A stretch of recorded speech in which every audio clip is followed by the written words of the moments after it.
Hello friends, मैं लेकर आ गई हूँ एक बहुत ही अमेजिंग चाइनीज ड्रामा जिसके स्टार्ट में हम कॉलेज स्टूडेंट्स का एक बास्केटबॉल मैच देख रहे हैं, जिसमें सब स्टूडेंट्स ही एक लड़के वेन के लिए हूटिंग कर रहे थे कि वही जीतेगा, वो तो कमाल का है और उसकी गेम भी बहुत ही ज्यादा स्ट्रॉन्ग है। तभी वो पर्सन गोल कर देता है और हमारी फीमेल लीड शाओ जो कि बहुत ही प्यार से खड़े होकर उसको देख रही थी, उसके फेस पर स्माइल आ जाती है। वहाँ पर खड़ी सभी लड़कियाँ बोलने लगी थी कि ये लड़का कितना हैंडसम है और शाओ उन सबकी बातें सुन रही थी कि तभी वेन नीचे उतरते हुए बॉल उसकी तरफ फेंकता है। शाओ तो इतना ज्यादा पैनिक हो गई थी कि उसे समझ में ही नहीं आया कि करना क्या है उसको, और वो अपनी जगह से हिल भी नहीं पाती और अपने आप को बचाने के लिए मुंह दूसरी तरफ करती है, लेकिन उसको जब बॉल टच नहीं होती तो दोबारा से सामने की तरफ देखने लगी थी। तभी अपने सामने खड़े वेन को देखी है, फिर से उसके फेस पर स्माइल आ गई थी और तभी वेन उसे पीछे जाली के साथ पिन करते हुए उसके क्लोज आ जाता है। ये सब देखते हुए वहाँ पर खड़ी सभी लड़कियाँ हूटिंग करने लगी थी और शाओ सोचती है कि ये क्या हो रहा है, ये तो मुझे जानता भी नहीं, लेकिन वो उसका क्रश जरूर है। अब जैसे ही वेन उसके ज्यादा ही क्लोज आने वाला था तभी हमें पता चलता है कि ये रियल नहीं बल्कि शाओ का एक ड्रीम है और इसी ड्रीम को देखते हुए वो बिस्तर से नीचे गिर गई थी और उठते हुए सोचती है कि इतने सालों के बाद भी मुझे ये ड्रीम क्यों आ रहा है, ये ड्रीम मुझे नहीं आना चाहिए। लेकिन अभी वो ये सारी बातें सोच रही थी कि तभी उसे कॉल पर बताया जाता है कि पेशेंट की हालत बहुत ज्यादा खराब हो गई है, जल्दी से रूम में पहुंचो। और शाओ रेस्ट एरिया से जल्दी से पेशेंट के रूम की तरफ भागती है ताकि जाकर वो पेशेंट को चेक कर सके कि आखिर पेशेंट को अचानक से हो क्या गया। पेशेंट का बीपी अचानक से बहुत ज्यादा लो हो गया था और इस पर कुछ भी समझ में नहीं आ रहा था डॉक्टर्स को कि इसे क्या हुआ। शाओ भी जाकर पेशेंट को चेक करने लगी थी और बाकी नर्सेस से बोलती है कि जल्दी से सारे इक्विपमेंट्स लेकर आओ, हो सकता है कि हमें सर्जरी भी परफॉर्म करनी पड़े। लेकिन इतने में वहाँ एंट्री होती है वेन की और वेन को देखते हुए शाओ तो बिल्कुल शॉक ही रह गई थी और सोचती है कि आज एक ही दिन में मुझे इतने ज्यादा शॉक्स क्यों मिल रहे हैं, ये तो सीनियर स्टूडेंट्स को पढ़ाने के लिए गया था, फिर इसका यहाँ पर क्या काम क्या करने के लिए आया है यहाँ पर। और बाकी नर्सेस भी उसे देखते हुए कहने लगी थी कि ये पर्सन को ज्यादा ही फेमिलियर लग रहा है। वेन आगे बढ़ते हुए उस पेशेंट को चेक करता है और फिर शाओ की हेल्प से उसने उस पेशेंट को ठीक कर दिया था। उस पर्सन को ट्रीट करने के बाद वो बाहर आ जाते हैं जहाँ पर सीनियर डॉक्टर्स भी आ गए थे और वेन को ग्रीट करते हुए बोलते हैं कि फाइनली आप यहाँ पर आ गए, आपने कितने अच्छे से उस पेशेंट की जान बचा ली। लेकिन तभी वेन कहता है कि वो मेरी वजह से नहीं बल्कि इस लड़की शाओ की वजह से हुआ और वेन की तारीफ करने पर वो शर्मा गई थी और तभी डॉक्टर्स उसकी तारीफ करने लगे थे कि आप तो एक मेडिकल डॉक्टर हैं, जिसको भी ट्रीट करते हैं वो ठीक हो जाता है, इसीलिए हम आपका थैंक यू करना चाहते हैं और फाइनली हमारे बुलाने पर आप यहाँ पर आ गए। और ये सारी बातें सुनते हुए शाओ के पीछे खड़ी यी बोलती है कि ये तो हमारा क्लासमेट है ना, हमारा सीक्रेट क्रश। शाओ कोई भी रिप्लाई नहीं करती और तभी सीनियर डॉक्टर्स उसे बताते हैं कि क्योंकि तुम रिसर्च कर रही हो इसीलिए वेन अब से तुम्हारा सुपरवाइजर है, वो इस रिसर्च में तुम्हें अच्छे से गाइड करेगा। और ये सुनते हुए शाओ बहुत ही ज्यादा खुश हो गई थी और इसी खुशी में जल्दी से वो वेन को ग्रीट कर देती है तो सभी लोग हंसने लगे थे और डॉक्टर बोलती है कि इतना ज्यादा फॉर्मल होने की जरूरत नहीं है तुम्हें। वेन हैंडशेक के लिए हाथ आगे बढ़ाता है और शाओ फ्लैशबैक को याद करने लगी थी कि जब कॉलेज टाइम में कुछ लड़कियां उसको बुली कर रही थी और वेन वहाँ पर आकर उन सब लड़कियों को वहाँ से भगाकर शाओ को बचा लेता है और ऐसे ही तब भी हाथ बढ़ाया था उसे उठाने के लिए। लेकिन इन सारे फ्लैशबैक्स को याद करने में वो इतना ज्यादा मगन हो गई थी कि वो हैंडशेक कर ही नहीं पाती और इतने में वेन को एक कॉल आ गई थी। वो कॉल भी करता है जिसमें उसे बताया गया था कि कल याद से तुम ब्लाइंड डेट पर चले जाना और वो कहता है कि ठीक है मैं चला जाऊंगा। और दूसरी तरफ शाओ को भी कॉल आती है और उसे भी बताया गया था कि तुम्हें सुबह जाना है ब्लाइंड डेट पर, वो भी उसके लिए मान गई थी और नेक्स्ट मॉर्निंग जाती है वो ब्लाइंड डेट पर। लेकिन सामने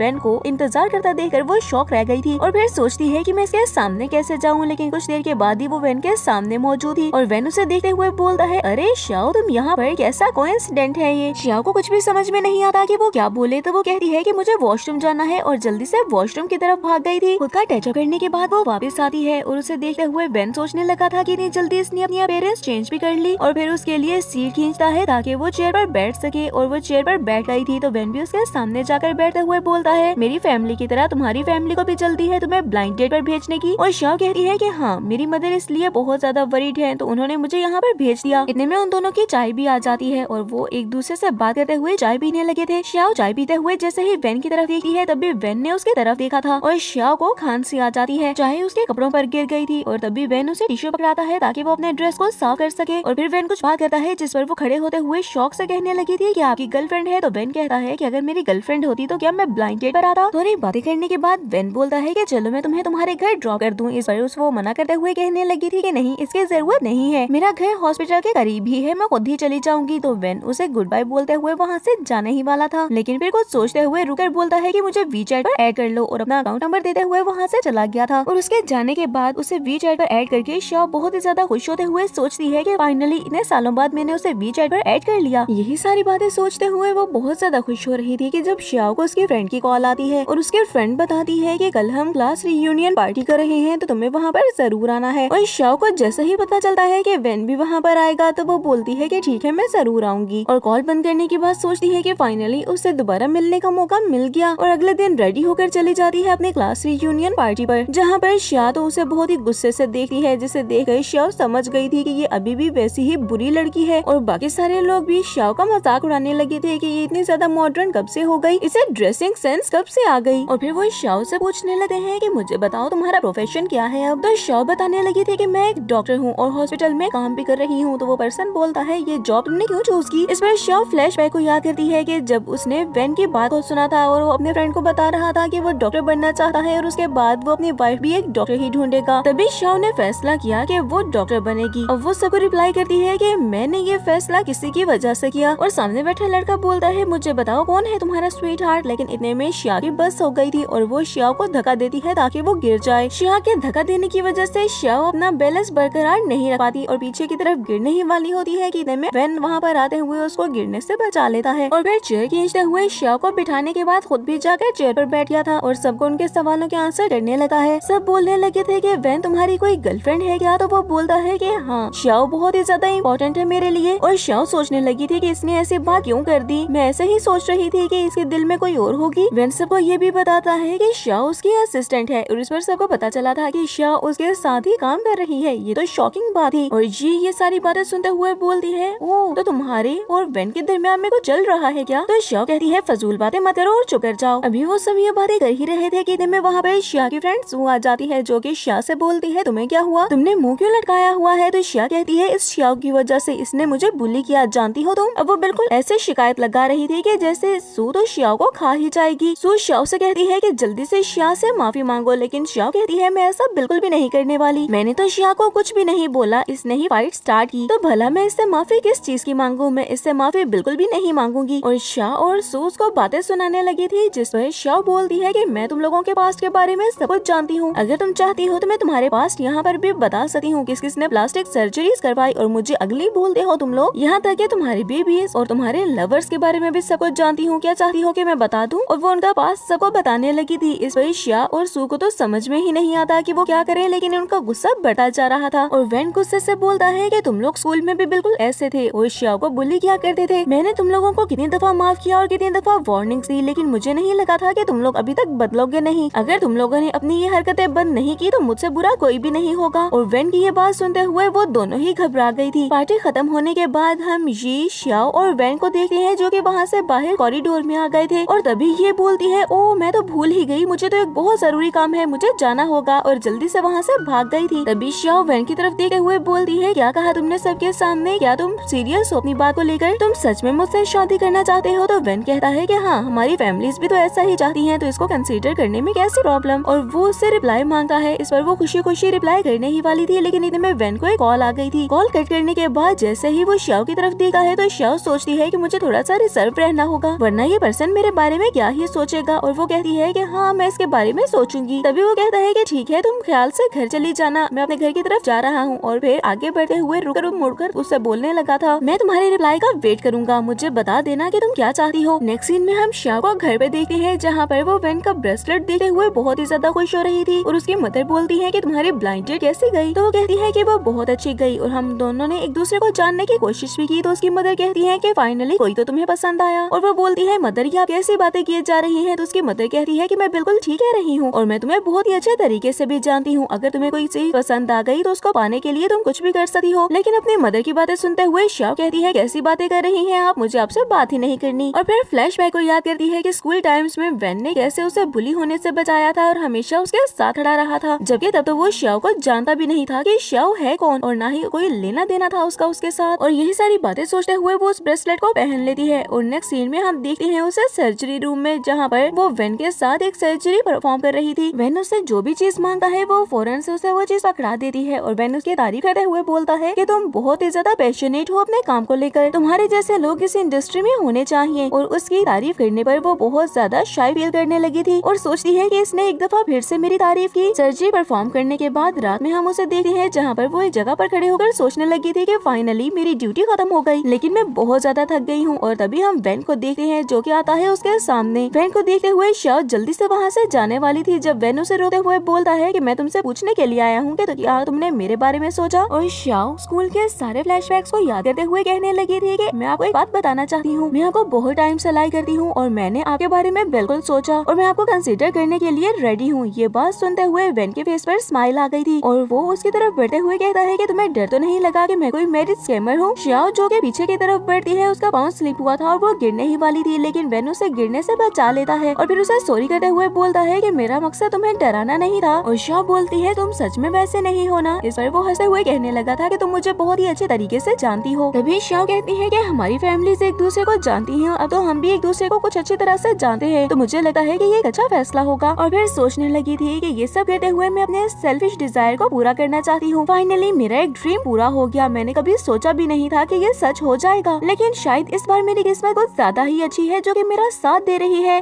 शाओ के हाँ करने के बाद वेन कहता है कि कल जाकर हम मैरिज सर्टिफिकेट ले आएंगे, तो वो बोलती है कि कल तो बहुत जल्दी नहीं होगा। ये बात सुनते हुए वेन कहता है कि अभी तो सारे मैरिज ब्यूरो ही बंद हो चुके होंगे, मुझे अपने कनेक्शन यूज करने होंगे मैरिज ब्यूरो को खुलवाने के लिए। उसकी बात सुनते हुए शाओ जल्दी से कहने लगी थी कोई बात नहीं, हम कल ही चले जाएंगे, इतना भी जल्दी नहीं है कल। और वेन उसकी बात सुनते हुए हंसने लगा था और नेक्स्ट मॉर्निंग ही हम उन दोनों को मैरिज ब्यूरो में देखते हैं, जहाँ से वो मैरिज सर्टिफिकेट बनवा कर बाहर निकलते हैं। बाहर आते हुए शाओ मैरिज सर्टिफिकेट को देखकर सोचने लगी थी कि फाइनली जैसा मैंने सोचा था वैसा हो गया, मेरा क्रश आखिर मेरा हो ही गया। और वेन उससे कहता है कि अब से तुम मेरे साथ रहोगी। जिसके बाद वो गाड़ी की तरफ जाता है और दरवाजा खोलकर उसका वेट करने लगा था कि वो आकर गाड़ी में बैठे। और शाओ सोचती है कि वेन अब बस मुझे खुद से दूर मत जाने देना, और भागते हुए उसकी तरफ बढ़ती है ताकि आकर गाड़ी में बैठ सके। कुछ ही देर में वो दोनों पहुँच जाते हैं अपने घर, जहाँ पर वेन शाओ को उसका रूम दिखाता है और शाओ कहती है कि क्या मैं मास्टर बेडरूम में रहूंगी, और उस तरफ बढ़ने लगी थी। तभी वेन उसे रोकते हुए दीवार के साथ पिन करते हुए कहता है ये क्या बात हुई भला, क्या तुम मेरे साथ रूम शेयर करने के लिए रेडी नहीं हो, खुद मुझे बोल रही हो दूसरे रूम में जाने के लिए। ये बात सुनते हुए शाओ काफी ज्यादा एम्बेरेस फील करती है और उससे बोलती है नहीं, मेरा ऐसा मतलब नहीं था। लेकिन अब उसे कुछ भी समझ में नहीं आ रहा था कि वो उसे क्या बात बनाकर बोले। तो वेन उसे ऐसे परेशान होता देखकर हंसते हुए कहता है कि तुम्हें तो टीज करना बहुत ही ज्यादा आसान है, फिक्र मत करो, मैं तुम्हें सिर्फ परेशान कर रहा था, जाओ अब जाकर रेस्ट कर लो। और शाओ हंसते हुए अपने रूम में आ जाती है। नेक्स्ट सीन में हम शाओ को रेडी होता हुआ देखते हैं और जैसे ही वो रेडी होकर बाहर आई थी तो वेन तो उसको देखता ही रह गया था और उसे ऐसे स्टैचू बना देखकर वो उसके सामने आते हुए बोलती है कि वेन तुम ठीक तो हो। तो वेन होश में आते हुए बोलता है कि हाँ मैं बिल्कुल ठीक हूँ, लेकिन तुम बहुत ज्यादा प्यारी लग रही हो। और ये बात सुनते हुए वो इतना ज्यादा शर्मा जाती है कि उसे कोई भी रिप्लाई करते हुए कहती है जल्दी चलो लेट हो रहे हैं हम, और जल्दी से वहाँ से भाग गई थी। और उसको ऐसे भागता देखकर वेन स्माइल करता है कि क्या लड़की है ये। अब जैसे ही वो रेस्टोरेंट के बाहर पहुंचते हैं तभी वेन को एक कॉल आ गई थी और वेन कहता है कि ये कॉल बहुत ही ज्यादा इम्पोर्टेंट है, मैं ये कॉल सुन के आया। और शाओ रेस्टोरेंट में एंटर कर जाती है, जहाँ पर लू उसको देखते हुए उसके सामने आकर बोलती है कि मैंने शाओ से सुना कि तुम और वेन एक साथ एक ही हॉस्पिटल में काम कर रहे हो। तो ये बात सुनते हुए शाओ बोलती है कि हाँ, लेकिन तुम्हारा इस बात से क्या लेना देना। तो लू कहने लगी थी कि मैं बस चाहती हूँ कि तुम वेन के साथ काम करना छोड़ दो। और शाओ से गुस्से से बोलती है कि तुम्हारा इस टॉपिक से कोई लेना देना है ही नहीं, तो मेरी लाइफ में इंटरफेयर करना बंद कर दो। तुम जितना अपने काम से काम रखोगी उतना बेहतर होगा तुम्हारे लिए। मुझे मत बताओ कि मुझे क्या करना है और क्या नहीं, ये मेरी लाइफ है, तुम्हारी नहीं। लू को उस पर बहुत ज्यादा गुस्सा आ गया था और वो फिर से उसे बुली करने के लिए बातें सुनाने लगी थी और ब्लैकमेल करते हुए बोलती है मैं हॉस्पिटल में जाकर तुम्हारी इमेज खराब कर दूंगी, फिर तो तुम्हें वहाँ से रिजाइन करना ही पड़ेगा, वरना वो लोग तुम्हें खुद ही निकाल देंगे। शाओ को उसकी बात सुनकर इतना गुस्सा आता है कि वो पानी उठाकर उसके मुंह पर फेंकते हुए बोलती है कि ये सब करना बंद कर दो, बहुत पहले तक डराती रही हो तुम, लेकिन अब मैं नहीं डरने वाली। लू गुस्से में उसे थप्पड़ मारने ही वाली होती है कि तुम्हारी हिम्मत कैसे हुई ये करने की, लेकिन शाओ उसका हाथ पकड़ते हुए कहती है कि दोबारा ऐसी हिम्मत बिल्कुल भी मत करना। और फिर वहाँ से जाने ही वाली थी कि लू पीछे से उस पर अटैक करती है, लेकिन इतने में वेन वहाँ पर आ गया था जो आते ही शाओ को बचा लेता है, लेकिन लू का बैग उसके हाथ पर फिर भी लग गया था। और लू वेन के सामने अच्छा बनने की एक्टिंग करते हुए बोलती है कि मैंने तो कुछ भी नहीं किया, ये सब कुछ इस लड़की की वजह से हुआ, इसने मुझ पर पानी फेंका और फिर मुझे थप्पड़ मारने की भी कोशिश की। और शाओ उसकी बातें सुनते हुए सोचने लगी थी कि जरूर वेन उसकी बात का ही यकीन करेगा, क्योंकि स्कूल टाइम में भी वो लू के साथ था एज अ फ्रेंड। और वेन बोलता है कि क्या तुम्हारा हाथ ठीक है, तो लू कहती है हाँ मेरा हाथ तो बिल्कुल ठीक है। वेन गुस्से से बोलता है मैं तुमसे बात नहीं कर रहा, और फिर शाओ की तरफ देखते हुए कहता है तुम ठीक हो ना, तो वो हाँ में सर हिलाती है। और फिर लू से कहता है कि अगर अगली बार तुमने इसे बुली करने की कोशिश की तो तुम्हारा हाथ कटवा दूंगा मैं। वेन को ऐसे अपना ख्याल करते करता देखकर शाओ को बहुत ही ज्यादा खुशी हुई थी और वो सोचती है कि वैन के हाथ कितने ही ज्यादा प्यारे हैं। लेकिन लू बोलती है कि तुम तो मुझे देख भी नहीं रहे, मेरे बारे में भी तो पूछो। और वैन उससे कहने लगा था कि तुम्हारी जैसी लड़की से मैं कोई भी फ्रेंडशिप नहीं रखना चाहता जिसे बस दूसरों को बुली करना ही आता हो। ये बात सुनते हुए लू बोलती है कि नहीं, कॉलेज टाइम में तो बस मैं ना समझती, इसीलिए ही मैं इसको बुली किया करती थी, लेकिन अब मैं बिल्कुल बदल गई हूँ, मुझे बस माफ कर दो। और फिर अच्छा बनने के लिए वो माफी मांगने लगती है शाओ से। लेकिन इस बार शाओ उसकी बातों में आने वाली नहीं थी, इसीलिए वो कहती है कि मैं इसको एक्सेप्ट नहीं करूंगी। और वैन कहता है कि जब तक शाओ तुम्हारी अपॉलॉजी को एक्सेप्ट नहीं करेगी तो मैं कुछ भी नहीं कर सकता। शाओ को बहुत ही ज्यादा खुशी हुई थी और वो सोचती है कि इसका मतलब वैन और लू के बारे में जितनी भी बातें थी वो सब रूमर्स थे और कुछ भी नहीं। और वैन लू को बताता है कि शाओ मेरी वाइफ है, इसलिए इसके साथ कुछ भी करने से पहले 100 दफा सोच लेना। लू तो ये बात सुनते हुए पागल ही हो गई थी और कहती है कि ऐसा बिल्कुल भी नहीं हो सकता, तुम मेरे साथ ऐसा नहीं कर सकते। लेकिन वैन उसको बिल्कुल भी भाव नहीं देता और कहता है कि सोचती रहो जो सोचना है तुम्हें। और शाओ का हाथ पकड़ते हुए वहाँ से ले गया था। वो लिफ्ट में एंटर करती है जहाँ पर शाओ बोलती है कि तुमने जो कुछ भी लू को बोला उसके बाद तुम्हारा लू के साथ रिलेशन खराब नहीं होगा। तो वैन उसे रिप्लाई करता है कि मेरा कोई रिलेशन है ही नहीं उसके साथ, बस उसकी मदर और मेरी मदर फ्रेंड है, वो ही हर वक्त मेरे आगे पीछे घूमती रहती थी, लेकिन मैं उसे सिर्फ अपने क्लासमेट ही समझता था, तुम फिक्र मत करो। और शाओ को सुकून आता है उसके बात सुनकर। लेकिन कुछ ही देर में लिफ्ट में काफी सारे लोग आ गए थे और धक्का लगने की वजह से शाओ वैन के काफी ज्यादा करीब चली जाती है। तभी अचानक से उसे फिर से एक धक्का लगता है और वो वैन की गर्दन पर किस कर देती है। लिफ्ट से बाहर निकलते हुए वो सोचने लगी थी कि वैन मेरे बारे में क्या सोच रहा होगा कि ये सब कुछ मैंने जानबूझकर किया। तभी वैन रुककर उसकी तरफ मुड़ता है, लेकिन वो तो अपनी सोचों में इतना ज्यादा बिजी थी कि वो उसको देख ही नहीं पाती और फिर से उसे टकरा गई थी। तो वैन कहता है कि तुम ठीक तो हो, क्या सोच रही हो इतना ज्यादा। तो शाओ उसे मना करती है कि कुछ नहीं और उसके बाद वो चले गए थे सॉन्ग से मिलने के लिए। प्राइवेट रूम में पहुंचते हुए सॉन्ग को देखकर वो शाओ को इंट्रोड्यूस करवाता है और जैसा ही बताता है कि शाओ वाइफ है उसकी, तो सॉन्ग तो हैरान रह गया था कि ये कब हुआ। वहाँ पर डिनर करते हुए वो दोनों ड्रिंक भी कर लेते हैं, जिसके बाद वैन शाओ को गोद में उठाकर ही रूम तक लेकर आता है और लाकर बेड पर लिटा दिया था। लेकिन तभी शाओ उठते हुए उसका हाथ पकड़ लेती है और उसे कहती है कि प्लीज मुझे छोड़कर मत जाओ। और वैन जैसे ही उसके सामने बैठता है तो वो अपनी फीलिंग्स कन्फेस करने लगी थी कि वो लाइक करती है उसको। और फिर आगे बढ़ते हुए उसने वैन को किस भी कर दिया था, लेकिन तभी वो दोबारा से सो जाती है। और वैन कहता है स्माइल करते हुए कि ये सेकंड टाइम है कि जब तुम मुझे इनवाइट कर रही हो, लेकिन मैं ऐसा कुछ भी नहीं करूंगा। और वहाँ से चला गया था। नेक्स्ट मॉर्निंग जैसे ही शाओ की आँख खुली थी तो उसको सब कुछ याद आता है। वो सोचने लगी थी कि ये मैंने क्या कर दिया। इतने में वैन आता है उसको देखने के लिए और बोलता है कि तुम उठ गई। तो वो कहती है कि रात को मैंने बहुत ही ज्यादा ड्रिंक कर ली थी, प्लीज मुझे माफ कर दे, मैंने जो कुछ भी बोला ऐसा बिल्कुल भी नहीं था। तो वो हंसते हुए बोलता है मतलब कि मैं व्हाइट कोट में प्यारा नहीं लगता। और इस बार शाओ को तो समझ में ही नहीं आता कि वो क्या बोले, क्योंकि अगर वो बोलती कि नहीं ऐसा नहीं है तो वो कहता मतलब रात को जो तुमने बातें की वो बिल्कुल सही थी। वैन हंसते हुए वहाँ से चला गया था, ये कहते हुए कि जल्दी से बाहर आ जाओ, मैं वेट कर रहा हूँ तुम्हारा। और वो गुस्से से बोलती है कि इसके सामने दोबारा कभी भी ड्रिंक करने की हिम्मत नहीं करूंगी मैं। वो रेडी होकर जाकर गाड़ी में बैठ जाती है, जहाँ पर वैन उसकी तरफ बढ़ते हुए उसका सीट बेल्ट लगाने लगा था और इसमें वो उसके काफी ज्यादा क्लोज आ जाता है और फिर उसे पूछता है कि तुम मुझे लाइक करती हो या फिर मेरे हैंड्स को, मैं काफी टाइम से नोटिस कर रहा हूँ कि तुम मेरे हैंड्स को बहुत ज्यादा देखती हो। तो शाओ कहने लगी थी कि जैसा तुम सोच रही हो कुछ भी नहीं है वैसा। तो वो हंसते हुए पीछे हट गया था और शाम में वो बैठी फ्रूट्स खा रही थी कि तभी शॉवर लेकर वैन वहाँ पर आता है और अपनी शर्ट चेंज करने लगा था। शाओ जो को उसको देखने में ही बिजी थी बल्कि ये देखने में कि वो कितना ज्यादा हैंडसम है, पूछती है कि कहाँ जा रहे हो तुम। तो वैन बताने लगा था कि हॉस्पिटल में एक इमरजेंसी है तो मुझे जाना होगा और जल्दी से वहाँ से चला गया था। उसके जाने के बाद शाओ सोचने लगी थी कि क्या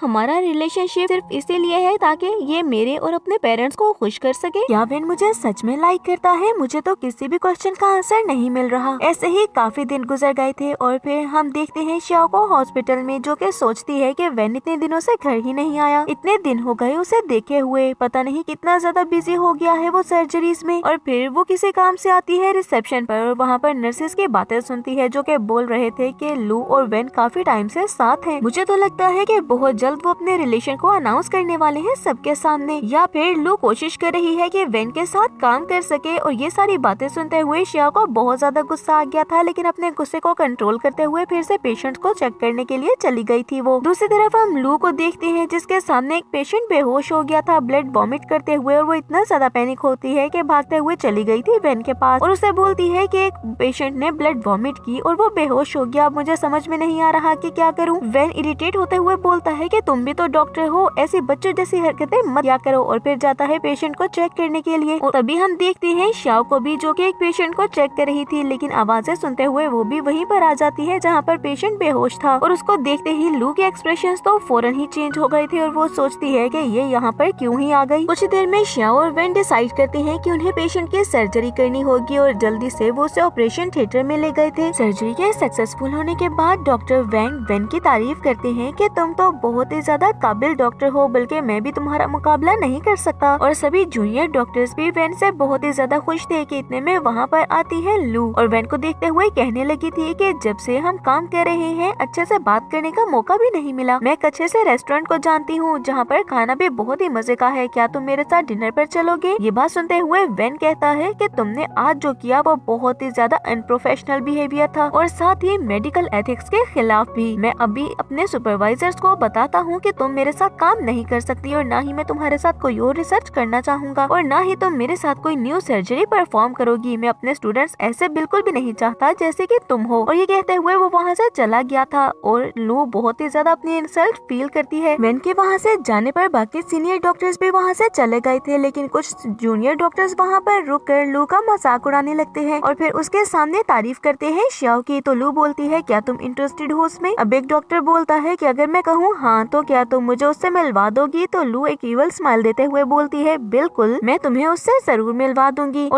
और दूसरी तरफ हम देखते हैं शाओ को, जो कि अपनी फ्रेंड के साथ बैठे हुए अपना काम मुकम्मल कर रही थी। ये उसकी तारीफ करते हुए बोलती है कि तुमने तो आज कमाल ही कर दिया। इस पर शाओ हंसने लगती है कि इतने में उसे टेक्स्ट रिसीव हुआ था वेन का, जो कि उसे कहता है कि जरा हॉस्पिटल की एंट्रेंस पर तो आना। तो वो भागते हुए उसके बुलाने पर वहाँ पर चली गई थी, लेकिन बारिश हो रही थी इसीलिए वो अम्ब्रेला लेकर खड़ा था और वो उससे बोलता है कि मैं 2 दिन बाद एक बिजनेस ट्रिप पर जा रहा हूँ। पिछले कुछ दिनों से भी मैं काफी बिजी था, मैंने कहा कि ये बात मैं तुम्हें देख कर ही बता दूं, इसी बहाने तुमसे मिल भी लूंगा और रात में मैं तुम्हें पिक करने के लिए आऊंगा। अभी मैं घर जा रहा हूँ। ये कहते हुए वहाँ से वो आगे बढ़ गया था और शाओ कहती है कि ध्यान से जाना और वापस हॉस्पिटल चली गई थी। और तभी रुकते हुए पीछे मुड़कर शाओ को जाते देखकर वेन सोचने लगा था कि बिजनेस ट्रिप का तो मैं इसे फोन पर भी बता सकता था, पता नहीं मेरे दिल ने ये क्यों कहा कि मुझे आकर इसे सामने देखकर ही बताना चाहिए। और फिर स्माइल करते हुए चला गया था वहाँ से। रात में हम शाओ को देखते हैं जो कि हॉस्पिटल के बाहर खड़ी थी और तभी लू वहाँ पर आते हुए बोलती है कि एक डॉक्टर मिलना चाहता है तुमसे। इस पर शाओ कहती है कि मुझे किसी से भी नहीं मिलना और तुम यहाँ पर क्या कर रही हो, मेरे सामने मत आया करो। तो लू उसे प्रोवोक करते हुए कहने लगी थी कि तुम्हें क्या लगता है वेन लव करता है तुमसे? ऐसा कुछ भी नहीं है, इसलिए अपने ख्यालों में रहना छोड़ दो। उसकी बात सुनते हुए शाओ परेशान हो गई थी, लेकिन फिर सोचती है कि कम से कम मैं वेन के साथ तो हूँ। अगर वो मुझे डाइवोर्स दे भी देगा तो मेरे पास कुछ अच्छी मेमोरीज तो होंगी जो मैंने उसके साथ बिताई। और फिर सेटिस्फाइड हो गई थी। इतने में वहाँ पर गाड़ी लेकर आ जाता है वेन। वो जल्दी से वेन के साथ जाकर गाड़ी में बैठते हुए बोलती है कि जल्दी से तुम मुझे पिक करने के लिए आ गए। अब लू तो उनको देखते गुस्से से जलते भुनते वहाँ से चली गई थी और वेन कहता है कि मुझे लगा कि हम दोनों को साथ कुछ टाइम स्पेंड करना चाहिए। तभी शाओ कहती है कि वेन तुमसे एक बात पूछूं, गुस्सा तो नहीं करोगे? तो वेन कहता है कि हाँ बिल्कुल पूछो। और शाओ पूछने लगी थी कि क्या सच में तुम्हारे और लू के दरमियान कुछ भी नहीं था? तो वेन कहता है कि हाँ कुछ भी नहीं, लेकिन तुम ऐसी बातें क्यों कर रही हो? उसने कुछ कहा है तुमसे? शाओ सोचने लगती है कि अगर वो उसे सब कुछ बता दे तो क्या वेन उसकी बात का यकीन करेगा, लेकिन फिर रिस्क लेते हुए वो वेन को बताती है कि लू ने मुझसे कहा कि तुम दोनों काफी ज्यादा क्लोज थे और वो तो और भी अजीब अजीब बातें कर रही थी, मुझे किसी जूनियर डॉक्टर से मिलवाने की बात कर रही थी। ये सारी बातें सुनते हुए वेन बोलता है अरे कोई बात नहीं, अगर ऐसा कुछ हो भी जाए तो मैं किसी से कुछ मिलने की जरूरत नहीं है और अगर तुम्हें कोई वीचैट पर ऐड कर भी ले तो कोई प्रॉब्लम नहीं, तुम मुझसे डिस्कस कर लेना। तो शाओ स्माइल करते हुए सेटिस्फाइड हो गई थी, जिसके बाद वो दोनों ही घर चले जाते हैं। और रात में हम शाओ को देखते हैं जो सोफे पर ही सो गई थी और उसकी शर्ट भी प्रॉपर नहीं थी। और तभी वहाँ पर वेन आते हुए उसे देखकर बोलता है कि ये लड़की भी ना कोई ख्याल नहीं है इसे कि ये इस घर में अकेली नहीं बल्कि एक मेल के साथ रह रही है। और फिर सोचता है कि वो मेल इसका हस्बैंड है, मैं भी क्या क्या सोच रहा हूँ। और फिर शाओ के करीब जाते हुए उसने उसे फॉरहेड किस की थी और उठाते हुए उसे रूम में ले जाता है। अगली सुबह जब शाओ की आंख खुलती है तो वो खुद को रूम में देखकर काफी ज्यादा हैरान हो गई थी और सोचने लगी कि मैं तो रात को काउच पर ही सो गई थी। लेकिन फिर रात में समय में कमरे में कैसे आ गई, कहीं मुझे नींद में चलने की बीमारी तो नहीं हो गई। लेकिन फिर एक ख्याल उसके दिमाग में आता है कि कहीं वेन तो उसे यहाँ पर नहीं ले आया। और ये ख्याल आते ही शाओ बहुत ज्यादा खुश हो गई थी और अपना फोन उठाती है वेन को मैसेज करने के लिए। लेकिन तभी उसे चेन का मैसेज दिखाई दिया था जो कि उसे डिनर पर जाने के लिए कह रहा था और रात को वेन ने ये टेक्स्ट भी देखा था। शाओ फौरन से उसे मना कर देती है कि मुझे आपके साथ डिनर पर नहीं जाना और दोबारा से वेन के बारे में सोचते हुए खुश होने लगी थी। और वेन को हम देखते हैं फ्लाइट में, जहाँ पर उसका फ्रेंड बोलता है कि मैं अपनी वाइफ को कांटेक्ट नहीं कर पा रहा, अब मैं उसको नहीं बता पाऊंगा कि मैं ट्रिप पर जा रहा हूँ। ये बात सुनते हुए वेन कहता है कि क्या तुम उसे हमेशा बताते हो? और उसका फ्रेंड कहता है कि हाँ हमेशा, ताकि अगर मैं कहीं भी हूँ तो मेरे बारे में सोचकर वो परेशान ना हो। और अपने फ्रेंड की बात सुनकर वेन सोचता है कि मुझे भी शाओ को बता देना चाहिए। वो शाओ को टेक्स्ट करता है लेकिन शाओ सोचने लगी थी कि इसने मुझे ये टेक्स्ट शायद गलती से कर दिया और उसे कोई भी रिप्लाई नहीं करती। जैसे ही वेन वहाँ पर पहुँचता है तो वो सोचता है कि इसने मुझे कोई भी रिप्लाई क्यों नहीं किया। अगले दिन ही वो वापस आ गया था और शाम में शाओ उसे देखते हुए बोलती है आप इतने जल्दी वापस आ गए। लेकिन वेन उसकी बात का जवाब दिए बगैर बोलता है कि मुझे बताओ तुमने मेरे टेक्स्ट का रिप्लाई क्यों नहीं किया। और दिल में सोचने लगा था कि क्या ये चेन के साथ डिनर पर गई थी इसलिए इसने मेरे टेक्स्ट को इग्नोर कर दिया। शाओ को तो समझ में ही नहीं आता कि किस टेक्स्ट की बात हो रही है। लेकिन तभी वो बोलती है ओह वो जो कल आपने टेक्स्ट किया था वो ट्रिप पे जाने वाली बात, मुझे तो लगा कि आपने मुझे गलती से टेक्स्ट कर दिया इसीलिए मैंने रिप्लाई नहीं किया आपको। वेन कहता है कि मुझे सच सच बताओ तुम चेन के साथ ही इसीलिए ही तुमने मेरे टेक्स्ट को इग्नोर कर दिया ना। तभी शाओ हैरान होकर बोलती है चेन, और फिर वेन से कहती है कि कल सारा दिन तो मैं हॉस्पिटल में थी, काफी बिजी रूटीन थी मेरी। लेकिन फिर फ्लैशबैक को याद करती है कि चेन ने उसे डिनर पर जाने के लिए बोला था तो जरूर वेन ने वो सारे टेक्स्ट देख लिए होंगे। तो वो स्माइल करते हुए बोलती है कि वेन आप जेलस हो रहे हैं क्या? तो वेन का मूड फौरन से बदल गया था और वो कहता है अरे नहीं मैं क्यों जेलस होऊंगा, भला तुम जिसके साथ मर्जी डिनर पर जाओ, बल्कि मैं तो देख रहा हूँ कि मेरी वाइफ को मेरी फिक्र है ही नहीं। मैं डिजास्टर एरिया में गया था और उसने पूछा भी नहीं कि मेरी हालत ठीक है या नहीं। ये बात सुनते ही शाओ काफी ज्यादा परेशान हो गई थी और बोलती है डिजास्टर एरिया, आपने मुझे पहले क्यों नहीं बताया? आप ठीक तो हैं, आपको चोट तो नहीं आई? और वो सोचने लगता है कि कितनी केयर करती है ये मेरी। और तभी कहने लगा था कि अरे मैं बहुत ज्यादा लकी हूँ, मुझे कुछ भी नहीं हुआ, मैं ठीक ठाक वापस आ गया। चलो भी जाकर रेस्ट करो क्योंकि सुबह हमें काम पर भी तो जाना है। तो वो दोनों हंसते हुए रेस्ट करने के लिए चले गए थे। नेक्स्ट सीन में हम वेन को ऑफिस में देखते हैं जहाँ पर वो शाओ को टेक्स्ट करते हुए कहने लगा था कि मैं फ्री हो गया, अगर तुम फ्री हो तो कहीं बाहर चले। लेकिन इतने में वहाँ पर आ जाती है लू जो कि उसके काफी ज्यादा क्लोज चली गई थी। लू की सारी बातें सुनते हुए शाओ सोचने लगी थी कि शायद सच में इन दोनों के बीच में कोई रिलेशन तो जरूर है और वेन झूठ बोल रहा हो मुझसे। वो वापस अपने रूम में जाते हुए उसे रिप्लाई करती है कि नहीं मैं बिजी हूँ, तुम्हारे साथ नहीं जा सकती। लेकिन हम वेन को देखते हैं जो कि लू की इंसल्ट करते हुए बोलता है कि मेरी वाइफ के बारे में कुछ मत बोलना और मैं तुम्हें लाइक नहीं करता हूँ। अगर तुमने मेरी वाइफ के बारे में कुछ भी बोला तो मुझसे बुरा कोई भी नहीं होगा, तुम्हें इस हॉस्पिटल से भी निकलवा दूंगा मैं। ये कहते हुए वेन वहाँ से चला गया था और लू सोचती है कि तुम मुझसे नहीं जीत सकती हो शाओ। शाओ बहुत ही ज्यादा सैड बैठी हुई थी। तभी उसके फ्रेंड ये वहाँ पर आते हुए बोलती है अरे सैड क्यों हो, चलो मेरे साथ हम बार चलते हैं। और शाओ उसके साथ बार चली गई थी जहाँ पर वो ड्रिंक कर रही थी। लेकिन तभी हम वहाँ पर देखते हैं वेन को। उसका फ्रेंड उससे शाओ के बारे में पूछता है तो वो कहने लगा था कि काफी बिजी है वो इसलिए यहाँ पर नहीं आ सकी। अभी वो एक दूसरे से बातें कर ही रहे थे और वेन सारे फ्लैशबैक्स को याद कर रहा था कि जो उसने शाओ के साथ गुजारे। लेकिन तभी उसका फ्रेंड कहता है जरा पीछे देखना और वेन पीछे देखता है जहाँ पर शाओ बैठी हुई थी और उसको टेक्स्ट करते हुए बोलता है कि कहाँ पर हो तुम। शाओ जो कि वेन को ही याद कर रही थी उसका टेक्स्ट देखते हुए सोचने लगती है कि अब उसको क्या रिप्लाई करे क्योंकि अब उसे समझ में नहीं आ रहा था कुछ भी। तभी बहाना सोचते हुए वो उसे रिप्लाई करती है कि मैं घर पर हूँ और बात ले रही हूँ, तुम क्यों मैसेज कर रहे हो, बताओ मुझे कोई काम है तुम्हें? तो वो कहने लगा था कि अरे वहाँ पर बैठकर क्यों ड्रिंक कर रही हो, अगर तुम्हें ड्रिंक ही करनी है तो यहाँ पर मेरे पास आ जाओ, अपने हस्बैंड के पास। शाओ इस मैसेज को पढ़ते हुए काफी हैरान हो गई थी कि क्या बात कर रहा है ये और आसपास देखने लगती है और सामने ही वेन को देखते हुए सोचने लगी थी इतना इत्तेफाक, ये यहाँ पर क्या कर रहा है, आज ही से यहाँ पर आना था क्या? और वो उसकी तरफ देखकर उसे बुलाता है लेकिन शाओ अपना बैग उठाकर जल्दी से वहाँ से भागने लगी थी। जब वेन उसके सामने आ जाता है तो फिर अपने फेस पर फेक स्माइल लाते हुए एम्बैरेस होकर वो बोलती है अरे वेन आप यहाँ पर क्या कर रहे हैं? तभी वो लड़का जो कि शाओ के साथ बैठा हुआ था वो भी उसके पीछे आ जाता है और बोलता है अगर ये पर्सन आपको तंग कर रहा है मैं आपकी हेल्प कर सकता हूँ। तो शाओ कहती है अरे ऐसा कुछ भी नहीं, आप जा सकते हैं। लेकिन वो पर्सन वहाँ से जाने को रेडी ही नहीं था। तो वेन को काफी ज्यादा गुस्सा आ जाता है और वो उसे आंखें दिखाता है तो वो पर्सन वहाँ से चला गया था। जिसके बाद वो शाओ से कहता है कि हाँ बताओ क्या कर रही हो यहाँ पर? तो शाओ को कुछ भी समझ में नहीं आता कि वो क्या करे। तो वो कहती है कि ये का मूड बहुत ही ज्यादा खराब था, वो यहाँ आना चाहती थी लेकिन मैं नहीं चाहती थी वो यहाँ पर अकेले आए, इसलिए मैंने सोचा कि मैं उसको कंपनी भी तो दे सकती हूँ, तो मैं उसको कंपनी देने के लिए यहाँ पर आ गई। ये बात सुनते हुए वेन कहता है कि वो सब तो ठीक है, लेकिन अगली बार अगर कुछ भी ऐसा हो तो उनको साफ साफ बता देना कि तुम मैरिड हो, और अगर मैं पूछूं कि कहाँ पर हो तो मुझे भी साफ साफ बताना कि तुम कहाँ पर हो।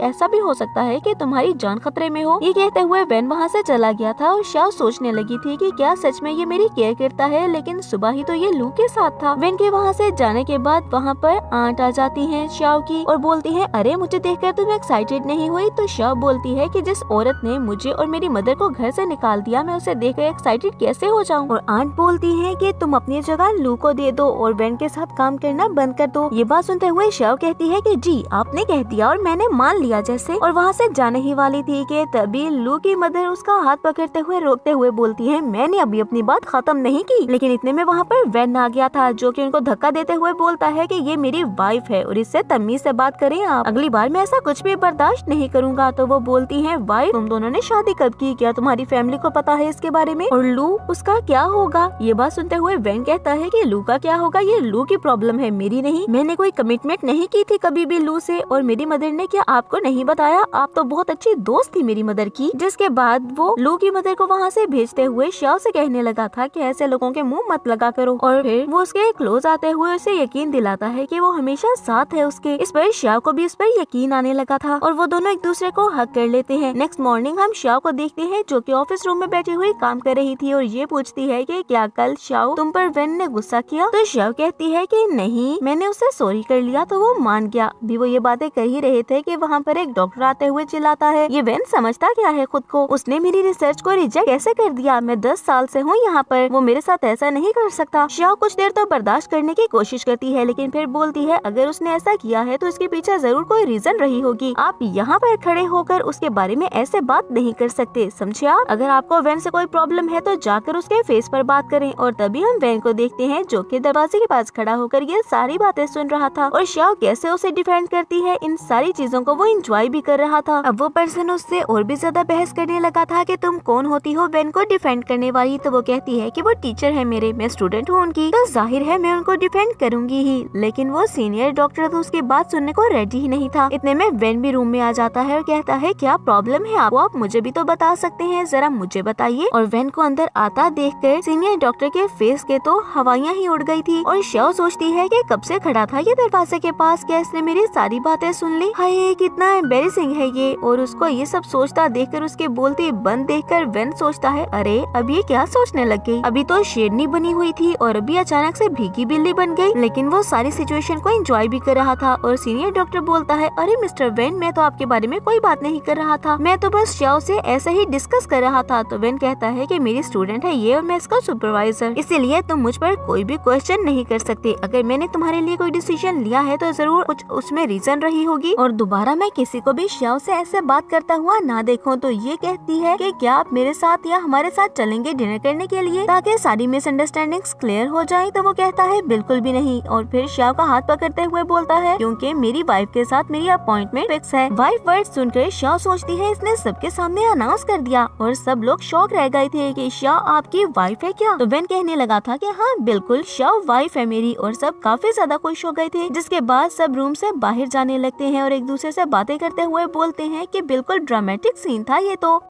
रात में हम शाओ को देखते हैं जो कि बहुत ही थक कर घर गई थी। तो वेन उसके लिए पानी लेकर आता है। वो दोनों एक दूसरे से भी बातें कर ही रहे थे कि इतने में उसकी मदर उसे कॉल करते हुए बोलती है कि मैं और वेन की मदर जा रहे हैं दूसरी सिटी, तो तुम दोनों भी हमें वहाँ पर आकर मिलो। शाओ इसके लिए मना करने ही वाली थी, लेकिन वेन बोलता है कि ठीक है हम जरूर आएंगे। कॉल बंद होने के बाद शाओ बोलती है कि इससे हमारे दूसरे प्लान से इफेक्ट हो जाएंगे, मैं मम्मा को अभी मना कर देती हूँ। और जैसे ही फोन उठाकर कॉल करने ही वाली थी कि वेन ने उसका हाथ पकड़ते हुए उसे रोक दिया था। और नेक्स्ट डे ही हम उन दोनों को देखते हैं जो कि अपनी मदर्स के पास चले गए थे, उस जगह पर जहाँ पर उनकी मदर्स ने उन्हें बुलाया था। अब वो वेन की मदर से मिलती है और वेन की मदर भी उसे देखकर बहुत ही ज्यादा खुश हो गई थी। जिसके बाद अब उन्हें एक ही रूम में रहना था, तो वो दोनों एक रूम में चले जाते हैं जहाँ पर वेन शाओ के साथ बैठ गया था। तो शाओ पैनिक होकर जल्दी से खड़ी होती है बहाना बनाकर, लेकिन इतने में उसका पाँव स्लिप हुआ था तो वो वहीं पर गिर जाती है वेन के ऊपर। और वो दोनों काफी ज्यादा क्लोज आ गए थे और वेन कहता है कि हम दोनों मैरिड हैं, क्या हो गया है तुम्हें? और फिर जैसे ही वो शाओ शाओ के लिप्स के करीब अपने फेस को लेकर जाता है तो शाओ जल्दी से खड़ी हो गई थी। तो वो शाओ का हाथ पकड़ते हुए उसे दोबारा से बेड पर बिठाता है और फिर उसके क्लोज जाते हुए कहने लगा था कि क्या तुम मेरे क्लोज नहीं आना चाहती। इस पर शाओ कहती है कि मेरा वो मतलब नहीं था। तो वो हंसते हुए कहता है, अरे मजाक कर रहा हूँ, लेकिन मैं तुम्हें ये बता दूं कि हमारी मदर्स यही चाहती हैं, इसीलिए तो बहाने से उन्होंने हमें यहाँ पर बुलाया है। तो शाओ कहती है कि मैं शॉवर लेने जा रही हूँ और जल्दी से उठकर वहाँ से भाग गई थी। उसके जाने पर वेन सोचता है कि आखिर कब ये अगला स्टेप लेगी और फिर कहता है कि मेरी तो इसके साथ कोई पिक्चर भी नहीं है, मुझे लगता है कि मुझे इसके साथ कुछ पिक्चर्स बनानी चाहिए। और नेक्स्ट सीन में हम उन दोनों को देखते हैं गार्डन में, जहाँ पर वो एक साथ कुछ पिक्चर्स बना रहे थे और उन दोनों की मदर्स उन दोनों को साथ देखकर बहुत ही ज्यादा खुश थी। और ऐसे ही पिक्चर्स बनाते हुए वेन एक पिक्चर बनाता है जिसमें वो शाओ को किस कर रहा था, लेकिन ये सब वो इतना अचानक करता है कि शाओ को कुछ भी समझ में ही नहीं आता और वो बिल्कुल कंफ्यूज हो गई थी कि ये अचानक से क्या हो गया। नेक्स्ट मॉर्निंग शाओ उसी पिक्चर को देखकर बहुत ही ज्यादा खुश हो रही थी और साथ में वो कॉरिडोर में वॉक भी कर रही थी कि तभी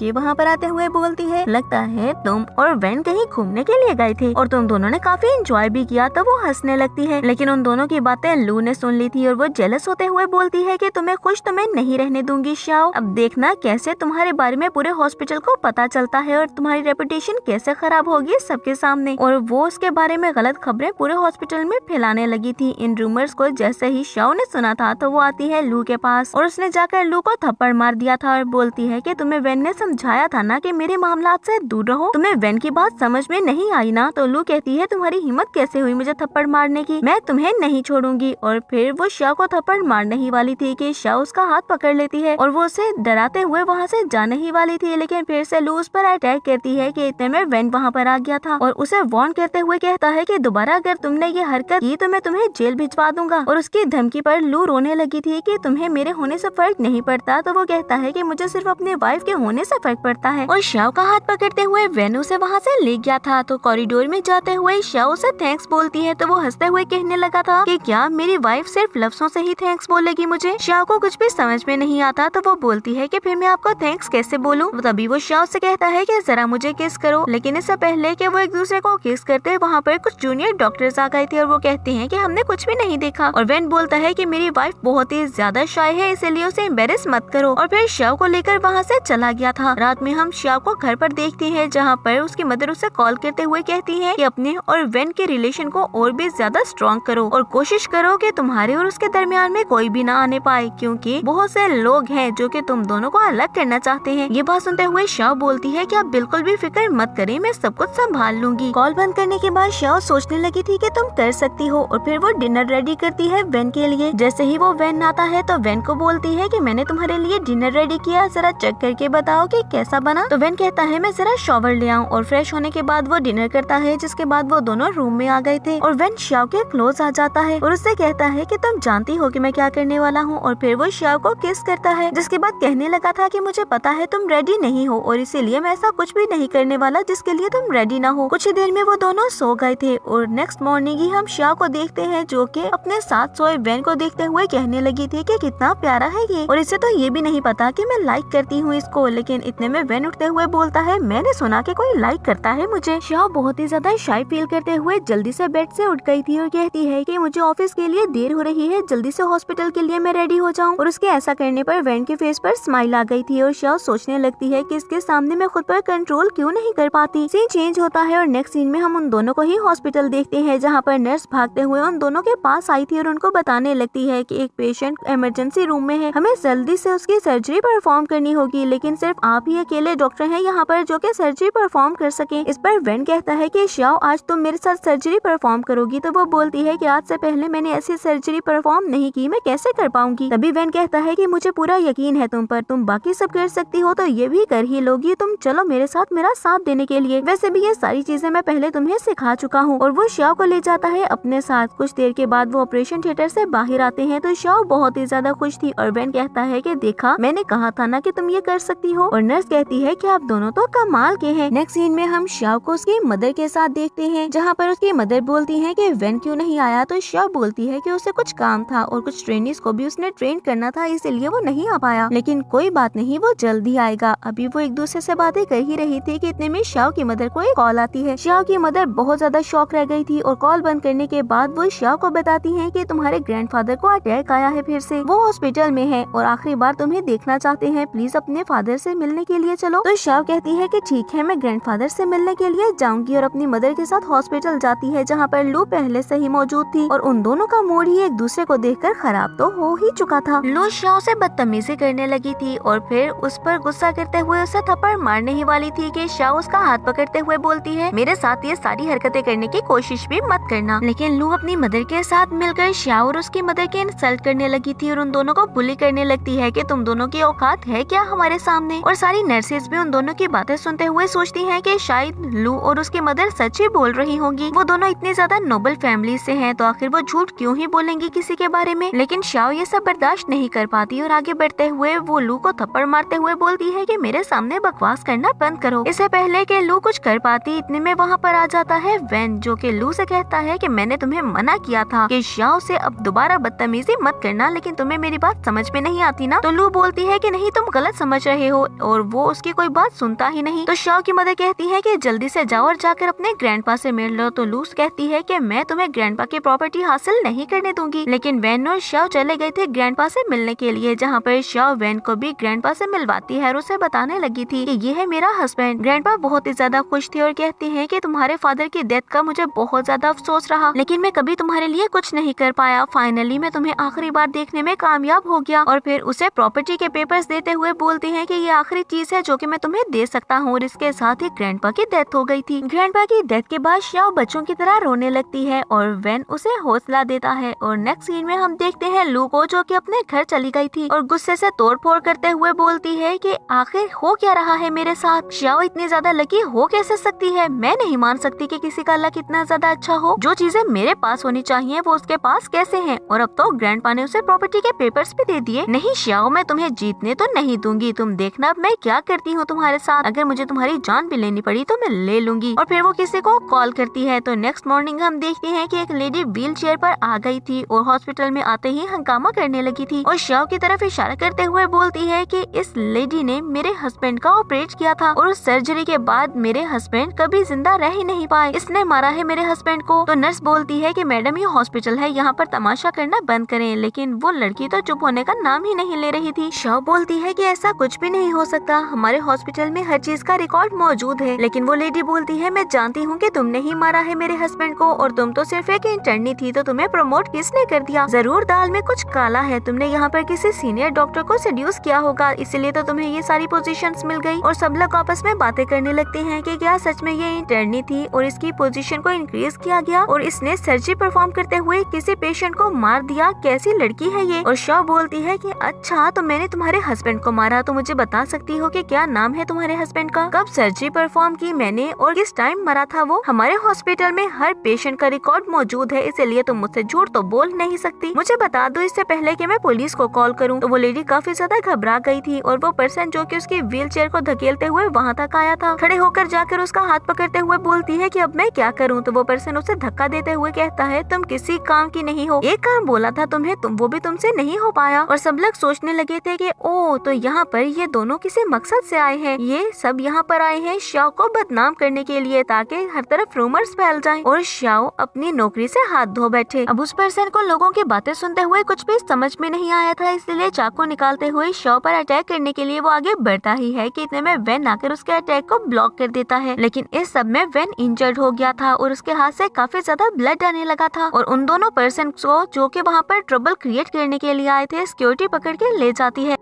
और नेक्स्ट सीन में हम देखते हैं वैन को हॉस्पिटल रूम में, जहाँ पर शाओ उसकी पट्टी करते हुए बोलती है कि ठीक हो ना तुम। और वैन कहता है कि हाँ मैं बिल्कुल ठीक हूँ, तुम फिक्र मत करो और ज्यादा परेशान मत हो। तो शाओ उसे हक कर लेती है और कहती है कि तुम्हें मेरे आगे आने की जरूरत नहीं थी, देखो अब तुम्हें चोट लग गई ना। तो वैन कहता है कि मैंने कहा था ना कि तुम्हें प्रोटेक्ट करने की जिम्मेदारी मेरी है, तो मैंने बस वही जिम्मेदारी निभाई। इतने में सिक्योरिटी वहाँ पर आते हुए बोलती है कि कल जो कुछ भी हुआ उसकी सारी रिकॉर्डिंग मिल गई है हमें और हम जानते हैं कि ये सब कुछ किस किसने किया। उसकी बात सुनते हुए वेन और श्याओ एक दूसरे को देखते हैं और फिर श्याओ चली गई थी लू के रूम में और श्याओ लू से बोलती है कि क्या तुमने लोगों को हायर किया था मुझे मारने के लिए। तो लू कहती है कि तुम अपने काम से काम रखो, इस बात से तुम्हारा कोई लेना देना नहीं है कि मैं कुछ भी करूं। ये बातें हमेशा तुम पहले मुझे बोलती थी लेकिन आज मैं तुम्हें बोल रही हूँ। तो श्याओ कहती है कि हाँ बिल्कुल, मैं जानती हूँ कि मैं तुम्हें कुछ भी समझा लूँ तुम्हें मेरी बात समझ में नहीं आएगी, लेकिन कोई है जिसकी बात तुम्हें बहुत आसानी से समझ में आ जाएगी। तभी वहाँ पर वेन पुलिस मेंबर्स के साथ आ जाता है और वो बोलते हैं कि हमारे पास एविडेंस है कि सब कुछ तुमने करवाया और उसको अरेस्ट करके ले गए थे। कुछ टाइम बाद हम श्याओ को रूम में देखते हैं जो कि बहुत ही ज्यादा एक्साइटेड थी और सोचती है कि फाइनली लू को उसकी सजा मिल गई और अब दोबारा कभी भी वो हॉस्पिटल में इंटर भी नहीं हो पाएगी और मेडिकल प्रोफेशन से भी उसे हमेशा के लिए ब्लैक लिस्ट कर दिया गया है। जिसके बाद वो अपने क्रश का भी जिक्र करती है। वो खुद से ही बातें किए जा रही थी लेकिन हम वेन को देखते हैं जो कि दरवाजे में खड़े होकर उसकी सारी बातों को सुनते हुए काफी ज्यादा परेशान हो गया था और सोचता है कि वो क्रश जो कि इसके स्कूल में था क्या अब भी वो है, क्या अब भी ये अपने क्रश के बारे में सोचती होगी या फिर उसके पास जाना चाहती होगी। तो दरवाजा खोलते हुए मुंह लटकाकर वो अंदर चला गया था और कहता है कि श्याओ क्या तुम्हारा कोई क्रश था और अभी भी तुम उसके बारे में सोचती हो और